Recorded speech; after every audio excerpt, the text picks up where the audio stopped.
দেখছেন। সবাইকে আসসালামু আলাইকুম। ঢাকা কলেজের অনলাইন ক্লাসে সবাইকে স্বাগতম। আজকে আমি পড়াবো উচ্চ মাধ্যমিক শ্রেণীর মানবিক ও ব্যবসা শিক্ষা শাখার শিক্ষার্থীদের জন্য অর্থনীতি দ্বিতীয় পত্রের চতুর্থ অধ্যায়। চতুর্থ অধ্যায়ে আমি আজকে পড়াবো কাম্য জনসংখ্যা তত্ত্ব। গত ক্লাস আমি করিয়েছিলাম হচ্ছে ম্যালথাসের জনসংখ্যা তত্ত্ব। ম্যালথাসের জনসংখ্যা তত্ত্ব ছিল যে একটি বেসিক তত্ত্ব বা মৌলিক তত্ত্ব।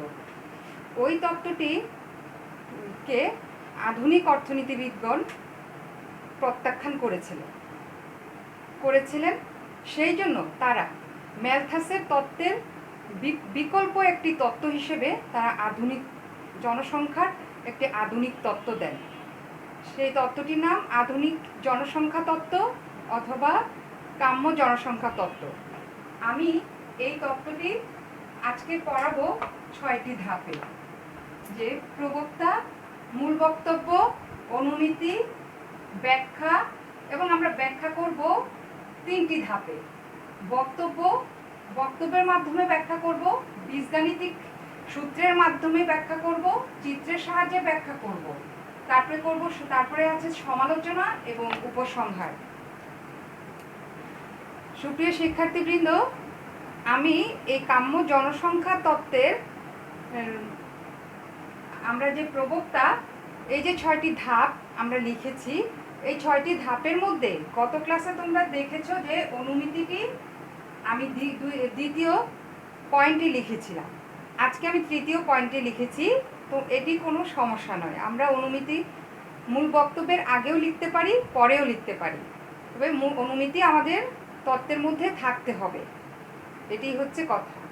তবে সেটি অবশ্যই ব্যাখ্যার আগে। সুপ্রিয় শিক্ষার্থীবৃন্দ, আমরা তাহলে প্রথমেই আসছি যে এই তত্ত্বটির প্রবক্তা কে, মানে এই তত্ত্বটি কে দিয়েছেন, কারা দিয়েছেন।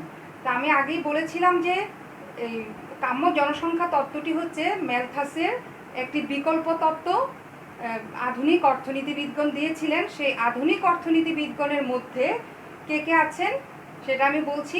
অর্থনীতিবিদ ক্যানান, অর্থনীতিবিদ ডাল্টন, অর্থনীতিবিদ অধ্যাপক এল রবিন্স এবং কেই বোল্ডিন। এই বিভিন্ন আধুনিক অর্থনীতিবিদগণ এই তত্ত্বটি দিয়েছেন বলে এই তত্ত্বটির নাম আধুনিক জনসংখ্যা তত্ত্ব বলা হয়। তো আমরা প্রবক্তারকে আমরা জেনে নিলাম। তারপরে আমি আসছি হচ্ছে মূল বক্তব্য। মূল বক্তব্যে এখানে মূল বক্তব্যে বলা হয়েছে যে একটি দেশের কাম্য জনসংখ্যা কি। কাম্য জনসংখ্যা হচ্ছে সে পরিমাণ জনসংখ্যা, যে পরিমাণ জনসংখ্যা থাকলে একটি দেশের মানুষের মাথাপিছু আয় সর্বোচ্চ হবে। এই বক্তব্যটি দিয়েছেন অর্থনীতিবিদ ডাল্টন।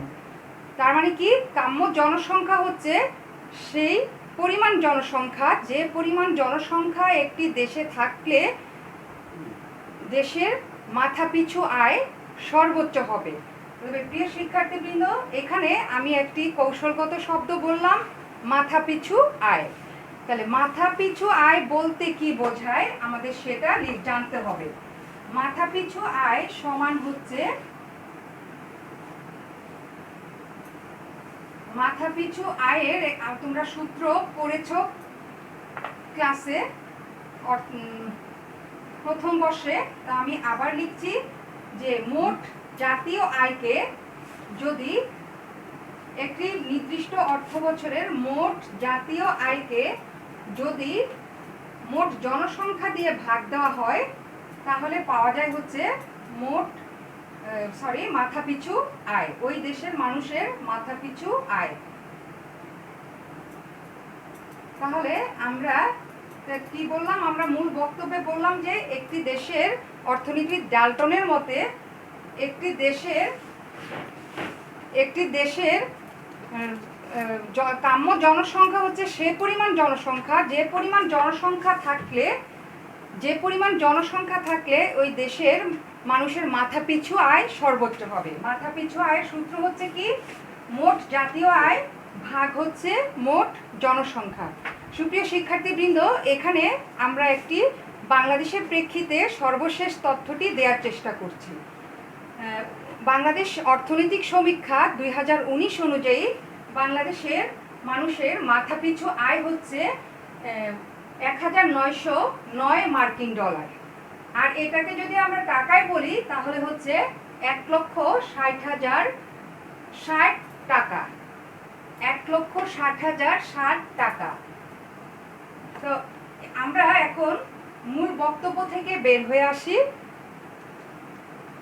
আমরা এখন অনুমিতির কথা বলছি। আমরা এই তত্ত্বটি দুটি অনুমিতি শর্তের উপর নির্ভরশীল। এই তত্ত্বটি দুটি অনুমিতি বা শর্তের উপর নির্ভরশীল।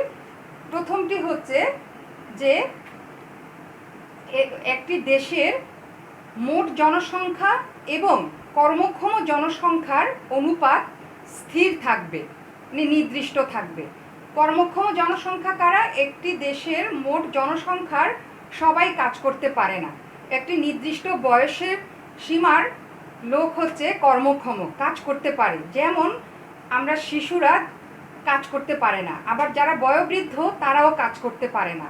এর মধ্যে কর্মক্ষম লোকের বয়স বাংলাদেশ পরিসংখ্যান ব্যুরো অনুযায়ী সাধারণত 14 বছর এর উপরে, 14 বছর প্লাস এবং 64 বছর এর মধ্যে ধরা হয় যে কর্মক্ষম জনগণ।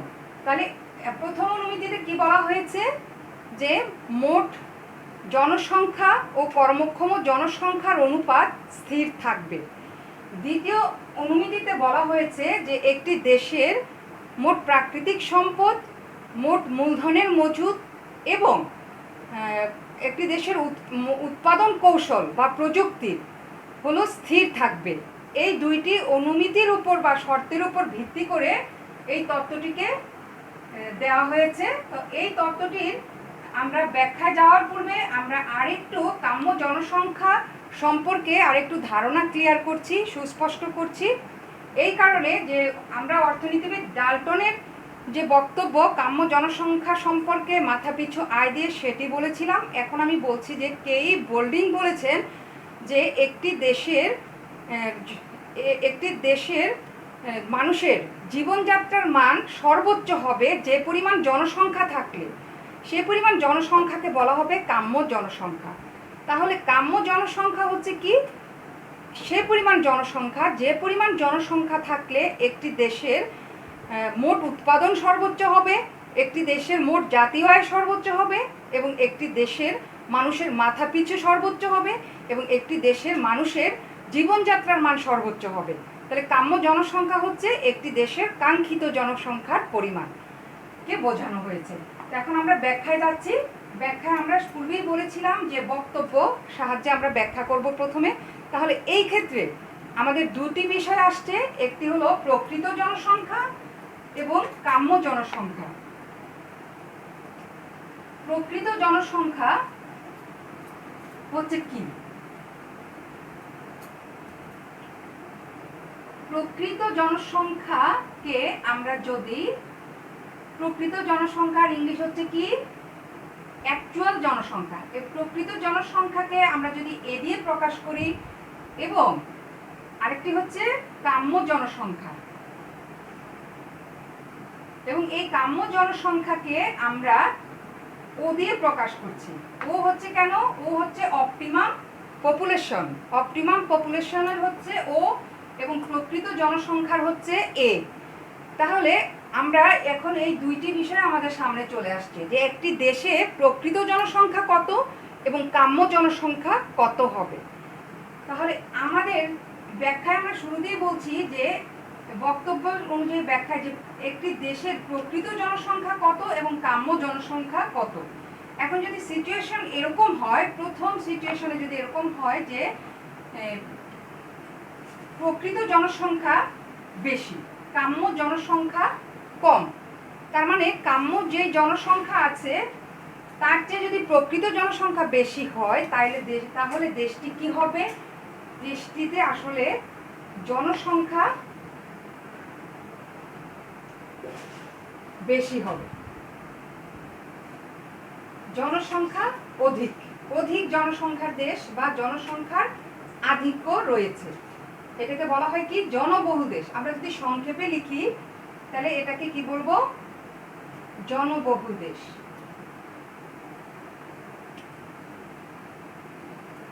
সুপ্রিয় শিক্ষার্থীবৃন্দ, আমি এটা একটু মুছছি এই কারণে যে আমরা এখানে যে জনবহুল দেশের যে এটা বললাম, আমরা যখন চিত্রের ব্যাখ্যায় আসব তখন আসলে আমাদের কম জনবহুল দেশ থেকে চিত্রের ব্যাখ্যাটি বেশি মানে জনবিরল দেশ থেকে জনবহুল দেশের দিকে যাবে। সেই জন্য আমি একটু সিচুয়েশনটা চেঞ্জ করছি। আমি প্রথমে যে সিচুয়েশনটি বলেছিলাম সেটাকে 2 নম্বর সিচুয়েশন দিচ্ছি। 1 নম্বর সিচুয়েশন হচ্ছে কাম্য জনসংখ্যা যদি বেশি হয়, প্রকৃত জনসংখ্যা যদি কম হয়, তাহলে কি হবে? এই দেশটি হবে জনবিরল বা কম জনসংখ্যার দেশ। জনবিরল দেশ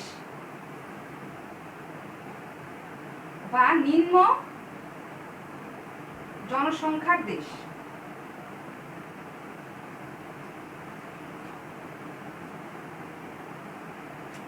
নিম্ন জনসংখ্যার দেশ কেন বলা হচ্ছে? এখানে প্রকৃত জনসংখ্যা হচ্ছে বেশি এবং দেশের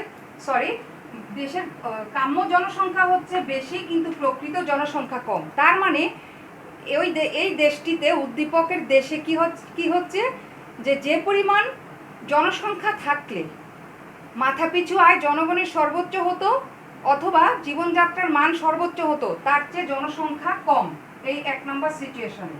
তার মানে কি দেশে নিম্ন জনসংখ্যার দেশ।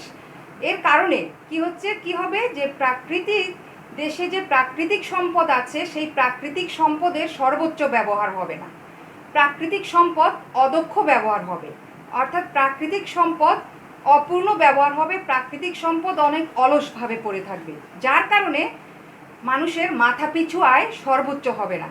তখন এই দেশের সরকার যদি কি হয় যে দেশের জনসংখ্যা যদি বেড়ে প্রকৃত জনসংখ্যা বেড়ে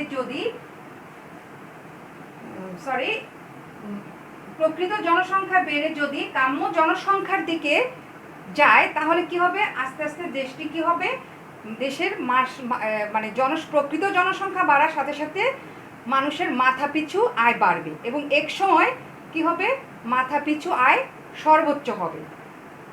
এই অবস্থায় এটা হলো একটা সিচুয়েশন। আরেকটা সিচুয়েশন বা অবস্থা হতে পারে যে কি প্রকৃত জনসংখ্যা বেশি কিন্তু কাম্য জনসংখ্যা কম হওয়ার কথা। তাহলে এখন এই অবস্থায় দেশটি কি হবে যে অধিক জনগণ কি হবে, মাথাপিছু আয় কমে যাবে। কারণ কি প্রাকৃতিক সম্পদ কম কিন্তু জনসংখ্যা বেশি। এর কারণে কি হবে যে জনবহুল দেশ হিসাবে চিহ্নিত হবে এবং জনগণের মাথাপিছু আয় কমে যাবে। যদি আমরা 3 নম্বর সিচুয়েশনে আসি, যদি এমন হয় যে A=O, অর্থাৎ প্রকৃত জনসংখ্যা কত, কাম্য জনসংখ্যার সমান, তাহলে কি হবে? প্রকৃত জনসংখ্যা এবং কাম্য জনসংখ্যা সমান হলে তাহলে এই দেশটি কি হবে, মাথাপিছু আয় সর্বোচ্চ হবে। তার মানে মাথাপিছু কাম্য জনসংখ্যার তত্ত্ব অনুযায়ী মাথাপিছু আয় সর্বোচ্চ হওয়ার সূত্র কি, কাম্য জনসংখ্যা এবং প্রকৃত জনসংখ্যা সমান হতে হবে। তাহলে দেশের প্রাকৃতিক সম্পদের সর্বোচ্চ ব্যবহার হবে, সর্বোচ্চ উৎপাদন হবে, সর্বোচ্চ মোট জাতীয় আয় নিশ্চিত হবে, জীবনযাত্রার মানুষের মান সর্বোচ্চ হবে। তাহলে কাম্য জনসংখ্যা হচ্ছে একটি দেশের জনসংখ্যার কাম্য অবস্থা। এখন আমরা এই বক্তব্যটি এই যে 3টি সিচুয়েশন দেখালাম, এই 3টি সিচুয়েশন আমরা বীজগাণিতিক সূত্রের মাধ্যমে দেখাবো।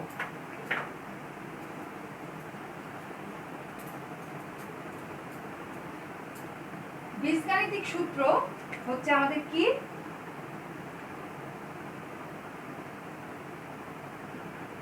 বীজগাণিতিক এই সূত্রটি খুবই একটি সহজ সিম্পল সূত্র, এতে ভয় পাওয়ার কিছু নেই প্রিয় শিক্ষার্থীবৃন্দ।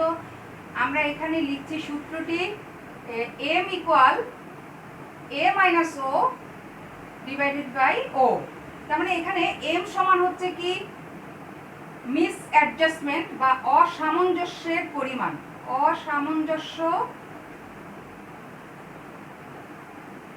অসামঞ্জস্যের পরিমাণ। আর হচ্ছে ও হচ্ছে কি কাম্য জনসংখ্যা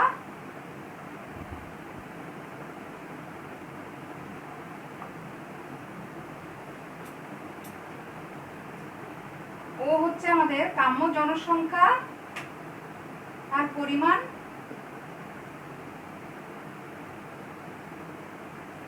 এবং এ হচ্ছে আমাদের প্রকৃত জনসংখ্যার পরিমাণ। তাহলে আমরা সূত্রটি বুঝে নিচ্ছি। সূত্রটি এম হচ্ছে কি, M is for misadjustment, quantity of misadjustment, অর্থাৎ অসামঞ্জস্যের পরিমাণ। অসামঞ্জস্য কিসের অসামঞ্জস্য? প্রকৃত জনসংখ্যা এবং কাম্য জনসংখ্যার মধ্যে যে পার্থক্য সেই অসামঞ্জস্যের পরিমাণ। এবং ও হচ্ছে কাম্য জনসংখ্যার পরিমাণ, অপটিমাম পপুলেশন, এ হচ্ছে অ্যাকচুয়াল পপুলেশন। তো আমরা এখন এই সূত্রটিকে আমরা ব্যবহার করে এই সূত্রটির মান কি হলে আমরা এটিকে জনবহুল এবং জনবিরল দেশ হিসাবে ট্রিট করব, আমরা সেটিতে যাচ্ছি। এখানে এম এর মান যদি 0 হয়, প্রিয় শিক্ষার্থীবৃন্দ আমরা একটু লক্ষ্য করি যে এম এর মান যদি 0 হয় তাহলে কি হবে? এই দেশটিতে কাম্য জনসংখ্যা বিরাজমান। কাম্য জনসংখ্যা বিরাজমান মানে কি? যে এই দেশটির মাথাপিছু আয় সর্বোচ্চ, পার ক্যাপিটা ইনকাম সর্বোচ্চ হবে, জীবনযাত্রার মান সর্বোচ্চ হবে। এম ইকুয়াল যদি 0 হয় তাহলে কি হবে? প্রকৃত জনসংখ্যা এবং প্রকৃত জনসংখ্যা যেটা, কাম্য জনসংখ্যাও একই আছে। তার মানে এখানে এম ইকুয়াল 0 হবে কখন?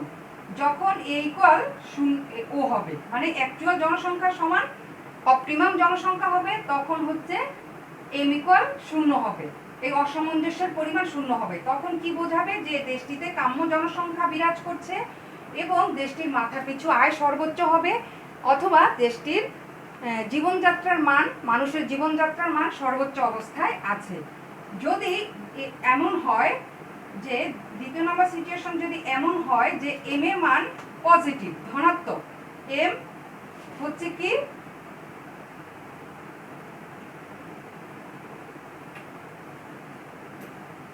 এম এর মান হচ্ছে কি পজিটিভ, ধনাত্মক, এটা যদি হয় তাহলে কি হবে? এই দেশটিতে, অর্থাৎ কি এই দেশটিতে অ্যাকচুয়াল জনসংখ্যা, এই দেশটি কি নির্দেশ করছে? যে অ্যাকচুয়াল জনসংখ্যা কি আছে? অপটিমাম জনসংখ্যার চেয়ে কম আছে। সরি, আমি একটু এখানে চিহ্ন এক হয়ে যাচ্ছে, সেজন্য আমি একটু লিখছি প্রকৃত জনসংখ্যা আর হলো গিয়ে কাম্য জনসংখ্যা। এখানে এম এর মান যদি পজিটিভ হয় তাহলে এটা কি নির্দেশ করে? আসলে এম এর মান কখন পজিটিভ হবে? যখন প্রকৃত জনসংখ্যা বেশি হবে কাম্য জনসংখ্যার তুলনায়, অর্থাৎ এর মান বেশি হবে ও এর তুলনায়, তখন কি হবে? এম এর মান পজিটিভ হবে। তখন এটা দিয়ে কি বোঝাবে?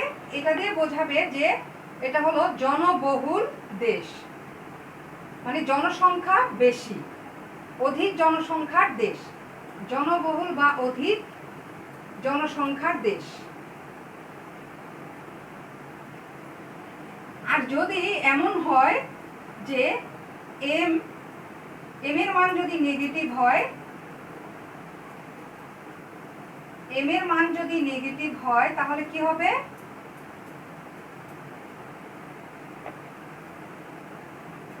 এটি হবে নিম্ন জনসংখ্যার দেশ,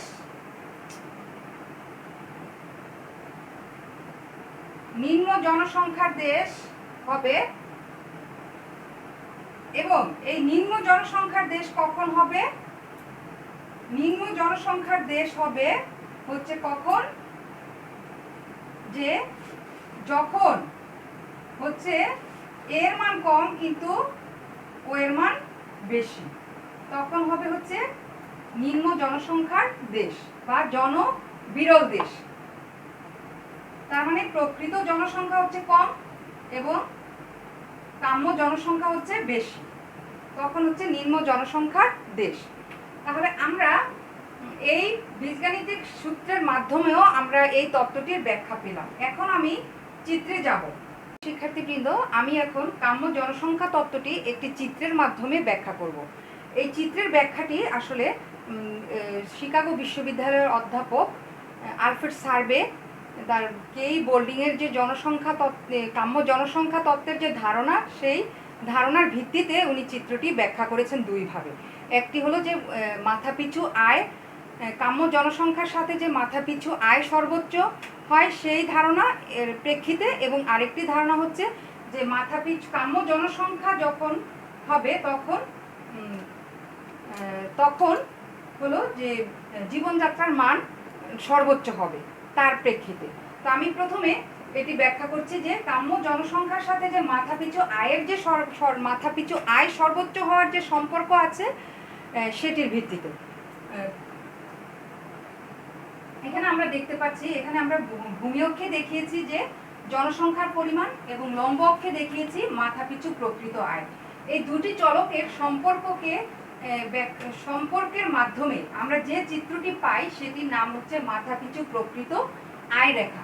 এই মাথাপিছু প্রকৃত আয়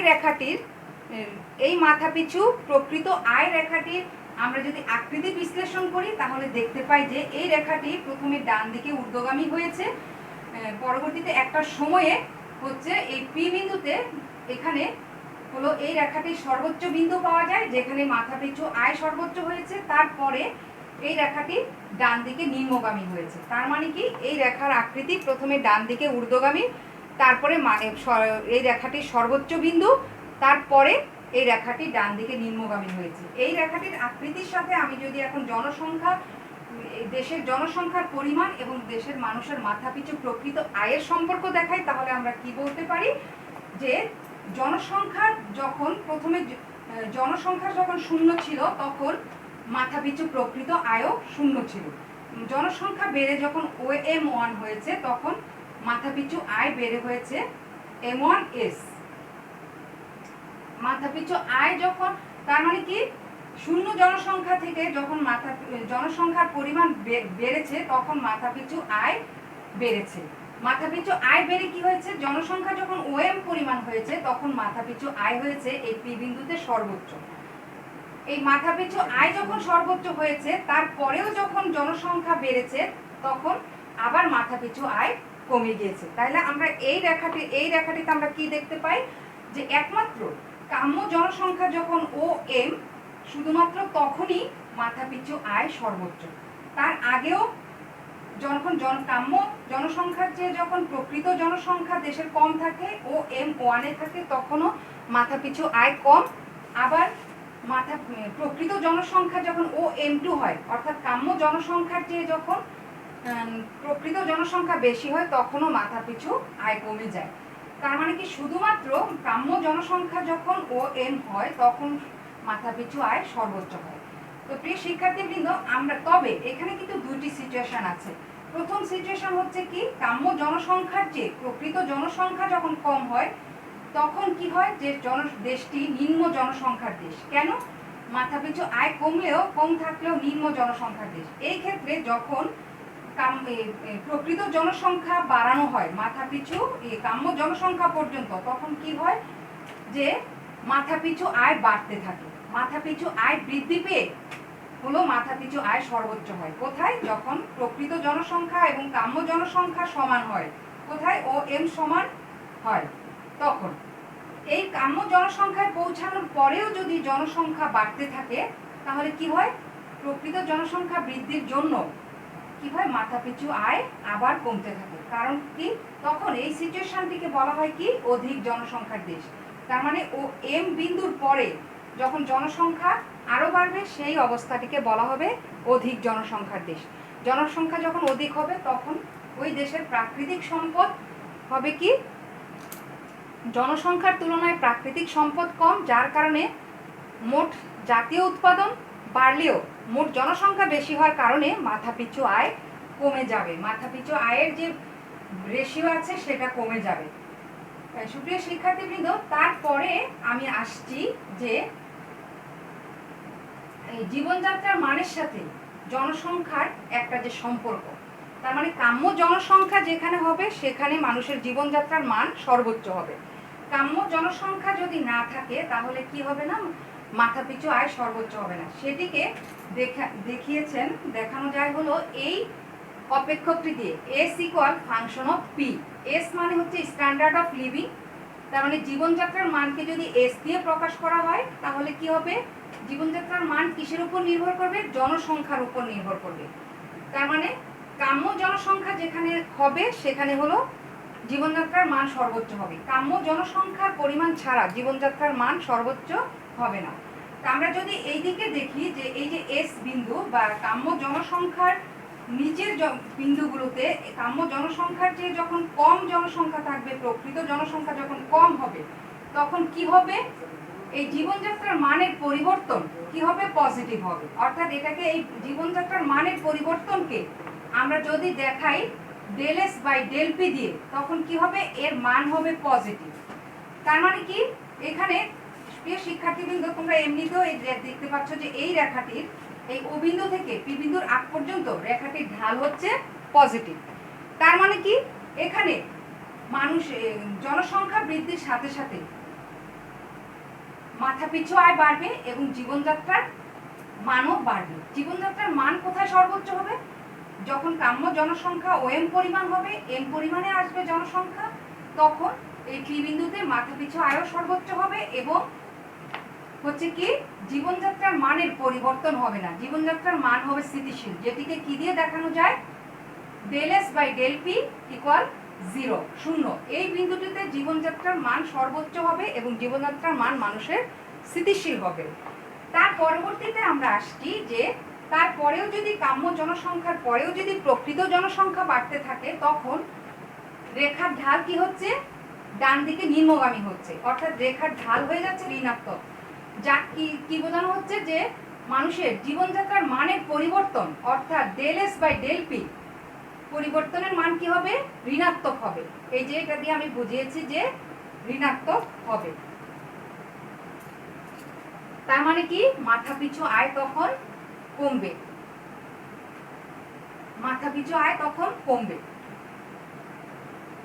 এর মাধ্যমে আমরা এই চিত্রটিতে তাহলে কি দুই ভাবে ব্যাখ্যা করলাম, কিভাবে ব্যাখ্যা করলাম, প্রথমে হলো মাথাপিছু আয় কখন সর্বোচ্চ হবে, কাম্য জনসংখ্যার সাথে মাথাপিছু আয়ের সম্পর্ক এবং কাম্য জনসংখ্যার সাথে আমাদের জীবনযাত্রার সর্বোচ্চ জীবনযাত্রার মানের যে সম্পর্ক, এই দুই দিক থেকে আমরা এই চিত্রটিকে ব্যাখ্যা করলাম। সুপ্রিয় শিক্ষার্থীবৃন্দ, এখন আমরা আসছি যে এই তত্ত্বটির সমালোচনা, ব্যাখ্যার পরে আসছি আমরা সমালোচনায়। সমালোচনা কি, এই তত্ত্বটির আসলে বৈধতা নিয়ে আমাদের প্রশ্ন আছে, সেটি নিয়ে আমরা বলছি যে এই চিত্রটিতে কাম্য জনসংখ্যা তত্ত্বের কাম্য জনসংখ্যা নির্ধারণ, এই বিষয়টি আসলে একটু মানে কনফিউজিং, এই বিষয়টি একটু সন্দেহ, আমাদের মানে দ্বৈততা আছে। কারণ হচ্ছে কি, কাম্য জনসংখ্যা কি পরিমাণ হবে একটি দেশের, কাম্য জনসংখ্যা নির্ধারণ, এটি নির্ধারণ করা আসলে কঠিন। যদি আমরা কাম্য জনসংখ্যা নির্ধারণ করতে না পারি তাহলে সেই দেশটির মাথাপিছু আয় কোথায় সর্বোচ্চ হবে এবং জীবনযাত্রার মান কোথায় সর্বোচ্চ হবে সেটি নির্ধারণ করা আমাদের জন্য কঠিন হয়ে যাবে। সেই ক্ষেত্রে এই তত্ত্বটি কি হবে না, কার্যকর হবে না। এবং দ্বিতীয়ত হচ্ছে যে এই তত্ত্বটি আমরা বলেছি যে মাথাপিছু আয় সর্বোচ্চ, মাথাপিছু আয় সর্বোচ্চের বিষয়টি নির্ণয় করতে হলে মাথাপিছু আয় নির্ণয় করতে হবে। তাহলে এই মাথাপিছু আয় যদি নির্ভুলভাবে নির্ণয় করতে না পারি তাহলে কি হবে, আমাদের এই কাম্য জনসংখ্যা তত্ত্বটি অ্যাপ্লিকেশন বৈধতা নিয়ে প্রশ্ন জাগবে। কারণ কি, আমাদের কাম্য মাথাপিছু আয় নির্ধারণ করতে হলে মোট, আমরা যেহেতু মাথাপিছু আয়ের সূত্র হচ্ছে মোট জাতীয় আয় ভাগ মোট জনসংখ্যার পরিমাণ, তাহলে মোট জাতীয় আয় যদি সঠিকভাবে নির্ধারণ করা না যায় তাহলে মাথাপিছু আয়ের হিসাবও সঠিক হবে না। সেই জন্য নির্ভুল মাথাপিছু আয় নির্ণয় করা একটি জটিল বিষয়। সেই ক্ষেত্রে এই থিওরিটি আমাদের মানে সঠিক, এই থিওরিটির সঠিকতা নিয়ে আমাদের প্রশ্ন জাগে। তারপরে হচ্ছে যে এই থিওরিটি আমাদের কাম্য জনসংখ্যা তত্ত্বে আমাদের যে আছে, এখানে জনসংখ্যার যে বিভিন্ন নির্ধারক আছে সেই নির্ধারকগুলোর আসলে সুস্পষ্ট কোনো ব্যাখ্যা পাওয়া যায় না। যেমন এই তত্ত্বে জনসংখ্যার হার কিভাবে আসছে, মানে জনসংখ্যা বৃদ্ধির হার কি হবে, কী হারে জনসংখ্যা বৃদ্ধি পেলে সেটা মাথাপিছু আয় সর্বোচ্চের দিকে যাবে, জীবনযাত্রার মান সর্বোচ্চের দিকে যাবে, এইসব বিষয়গুলো এই তত্ত্বটি ব্যাখ্যা করে না। যার কারণে এই তত্ত্বটির কিছু সমালোচনা থেকেই যায়। তারপরেও এই তত্ত্বটি ম্যালথাসের তত্ত্বের চেয়ে অনেকটাই বৈজ্ঞানিক। সে কারণে এই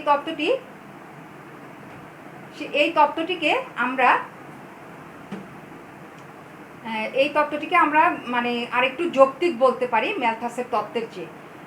সুপ্রিয় শিক্ষার্থীবৃন্দ, এখানে আমাদের এই তত্ত্বটির আলোচনা শেষ হচ্ছে, কিন্তু আমরা এই তত্ত্বের সাথে গত ক্লাসে আমরা পড়েছিলাম ম্যালথাসের তত্ত্ব। তো এই ম্যালথাসের তত্ত্ব এবং আমাদের এই কাম্য জনসংখ্যা তত্ত্বের মধ্যে, দুটি তত্ত্বের মধ্যে আমাদের মাঝে মাঝে তুলনা আসে, বা এই দুইটা তত্ত্বের মধ্যে কোনটাকে আমরা শ্রেষ্ঠ বলবো, কোনটি ভালো, সেই বিষয়টি আমি এখন তুলে ধরব। সুপ্রিয় শিক্ষার্থীবৃন্দ, আমি আগেই বলেছিলাম যে আমি এখন ম্যালথাসের জনসংখ্যা তত্ত্ব এবং কাম্য জনসংখ্যা তত্ত্ব এই দুটির মধ্যে কোনটি বেশি গ্রহণযোগ্য সেটি নিয়ে আমরা একটু তুলনামূলক আলোচনা করব। সেটা আমরা প্রথমেই দেখে নিচ্ছি যে ম্যালথাসের জনসংখ্যা তত্ত্বের বক্তব্য ছিল জনসংখ্যা বাড়ে জ্যামিতিক হারে, খাদ্যশস্য বাড়ে গাণিতিক হারে। তাহলে ম্যালথাস আসলে দেখিয়েছেন যে জনসংখ্যা এবং খাদ্য উৎপাদনের মধ্যে বৃদ্ধির হারের মধ্যে যে সম্পর্ক সেটি দেখিয়েছেন। আর কাম্য জনসংখ্যা তত্ত্বে আসলে জনসংখ্যা বৃদ্ধির সাথে বা কাম্য জনসংখ্যার সাথে দেশের সামগ্রিক সম্পদের তুলনা করা হয়েছে। তার মানে এখানে কাম্য জনসংখ্যা তত্ত্বের দিক থেকে জনসংখ্যা তত্ত্বটি গুরুত্বের দিক থেকে একটু এখানে বেশি তাৎপর্য বহন করে। আর দ্বিতীয়ত ম্যালথাস হলো জনসংখ্যা বৃদ্ধির পরিমাণ বা বৃদ্ধির হার এবং খাদ্য উৎপাদনের বৃদ্ধির হার, এই ক্ষেত্রে ম্যালথাস সংখ্যাগত দিককে বেশি গুরুত্ব দিয়েছেন, অর্থাৎ পরিমাণগত দিক ম্যালথাস তুলে ধরেছেন। এবং জনগণের যে কোয়ালিটি বা কর্মক্ষম জনগণের যে মানব সম্পদের বিষয়টি এখানে ম্যালথাস আনেননি। শুধু পরিমাণগত দিকের কথা বলেছেন, তার ব্যাখ্যায় সেটি ছিল না। কিন্তু কাম্য জনসংখ্যা তত্ত্বে যে কর্মক্ষম অনুমিতিতে বলা হয়েছিল কাম্য জনসংখ্যা তত্ত্বে যে মোট জনসংখ্যা ও কর্মক্ষম জনসংখ্যার অনুপাত স্থির থাকবে। তার মানে কি এখানে কর্মক্ষম জনসংখ্যাকে বেশি গুরুত্ব দেওয়া হয়েছে। মানে কর্মক্ষম জনসংখ্যা বেশি থাকলে দেশের মোট জাতীয় উৎপাদন বাড়বে, মোট জাতীয় আয় বাড়বে এবং মাথাপিছু আয় সর্বোচ্চ বেশি হবে, মানে বেশি স্তরে হবে। এখানে কাম্য জনসংখ্যা তত্ত্বে তাহলে কি আসছে, যে গুণগত দিক নিয়ে আলোচনা করা হয়েছে। তারপরে বলা হয়েছে যে ম্যালথাস দেখিয়েছেন যে অতিরিক্ত জনসংখ্যা 25 বছর পর পর কি জনসংখ্যা বেশি হলে এটা দেশের জন্য একটি সমস্যা হিসেবে দেখিয়েছেন।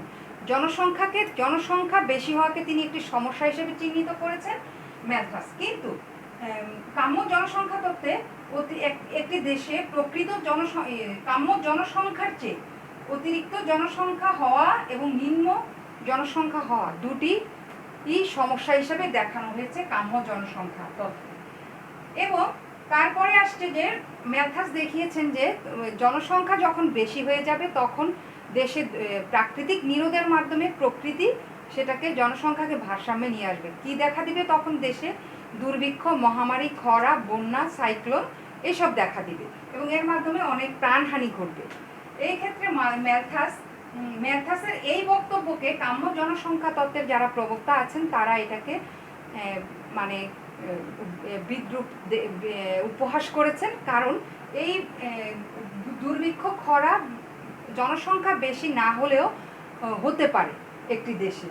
দুর্ভিক্ষ, খরা, বন্যা এইসব প্রাকৃতিক দুর্যোগের সাথে জনসংখ্যা অধিক হওয়ার সবসময় সম্পর্ক নাও থাকতে পারে। তারপরে ম্যালথাস নৈরাশ্যবাদ এবং আশাবাদ। ম্যালথাস মানে একটু নৈরাশ্যবাদী হিসেবেই তার জনসংখ্যা তত্ত্বকে উপস্থাপন করেছেন, যে জনসংখ্যা বেশি হওয়াটাকে তিনি নৈরাশ্যের দিকে মানুষকে ঠেলে দিয়েছেন, যে প্রত্যেক 25 বছর পর পর জনাধিক্য, মানে জনসংখ্যা বাড়বে জ্যামিতিক হারে, এক সময় জনাধিক্য হলে পরে জনসংখ্যাকে নিরোধ করতে হবে, সেটা রাষ্ট্র করুক এবং প্রাকৃতিক নিরোধ হোক। কিন্তু কাম্য জনসংখ্যা তত্ত্বে এটাকে আশাবাদ হিসেবে দেখানো হয়েছে। যেমন প্রকৃত জনসংখ্যা যদি কাম্য জনসংখ্যার চেয়ে কম হয় তাহলে জনসংখ্যা বাড়তে পারে, এবং জনসংখ্যা বাড়লে পরে এটা দেশের জন্য পজিটিভ, মানে প্রাকৃতিক সম্পদের সাথে সামঞ্জস্য রেখে জনসংখ্যা বাড়তে পারে। সেই ক্ষেত্রে কাম্য জনসংখ্যা তত্ত্বটি আমাদেরকে আশার সঞ্চার জাগায়, এই জন্য একটি আশাবাদী তত্ত্ব হিসেবে আমরা ধরতে পারি। তারপরেও এই সব কিছুর ভিত্তিতে আমরা দেখতে পাই যে কাম্য জনসংখ্যা তত্ত্বটির বৈজ্ঞানিক ভিত্তি রয়েছে, এবং ম্যালথাসের তত্ত্বটি বৈজ্ঞানিক ভিত্তি কাম্য জনসংখ্যা তত্ত্বের চেয়ে কম। সেই কারণে আমরা বলতে পারি যে ম্যালথাস ও কাম্য জনসংখ্যার তত্ত্বের মধ্যে তুলনা করলে পরে ম্যালথাসের জনসংখ্যা তত্ত্বের চেয়ে কাম্য জনসংখ্যা তত্ত্বটি অনেক বেশি যৌক্তিক এবং বৈজ্ঞানিক, এবং আমাদেরকে আরও বেশি সুস্পষ্ট ব্যাখ্যা দেয়, এবং অর্থনৈতিক প্রবৃদ্ধির সাথে এই তত্ত্বটি বেশি গুরুত্বপূর্ণ, এবং চলতি বিশ্বের সাথে এটি বেশি সামঞ্জস্যপূর্ণ। সুপ্রিয় শিক্ষার্থীবৃন্দ এবং যারা আমার অনলাইন ক্লাস দেখছেন, সবাইকে ধন্যবাদ এতক্ষণ আমার সাথে থাকার জন্য। সবার সুস্থতা কামনা করছি, সবার মঙ্গল কামনা করে আমি এখানেই শেষ করছি। আল্লাহ হাফিজ।